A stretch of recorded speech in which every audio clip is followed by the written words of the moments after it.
నమస్కారం సార్. నమస్తే. మీ పేరు? సాయి కుమార్. సాయి కుమార్ గారు. ఇప్పుడు రాబోయే ఏపీ ఎలక్షన్స్లో ఏ పార్టీ గెలుస్తుంది అనుకుంటున్నారు మీరు? చంద్రబాబు నాయుడే. ఎందుకని? ఎందుకంటే కొంచెం బాగుంటుంది అతను చేసిన పరిపాలన. అంటే జగన్ గారు కూడా బాగా చేశారు అంటున్నారు కదా ప్రజలు. కానీ కొంతమంది కొంచెం బ్యాడ్గా చెప్తున్నారు కాబట్టి వస్తున్నాయి కంప్లైంట్. అందుకని అంటే బ్యాడ్ అంటే ఎటువంటి? ఏమున్నది, అతను చేసిన పనులు కొద్దిగా కరెక్ట్గా లేవు. కొంతమంది డోకరా చెప్తున్నది చేస్తున్నది, జనాలు కూడా ఇబ్బంది పడుతున్నారు. ఆ రోడ్లు కూడా సరిగ్గా లేవు. ఆల్రెడీ మొన్న ఆంధ్రాలో వచ్చాను, ఎక్కడ చూసినా చాలా వరస్ట్గా ఉంది అంత ఏరియా అంతా.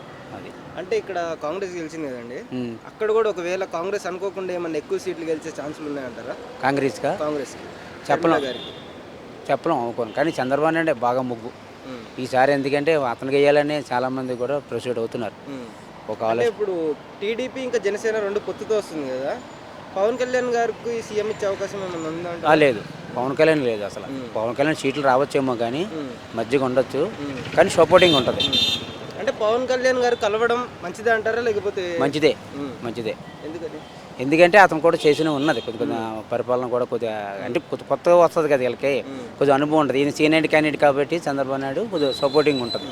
అట్లా అంటే చాలా మంది ఏమంటున్నారు అంటే కలవకుండా ఉంటేనే ఇంకా బాగుండేది అంటున్నారు. లేదు, ఈ ట్రిప్ కలాలి, కలిస్తేనే అక్కడ బెనిఫిట్ ఉంది ఏపీలో. అది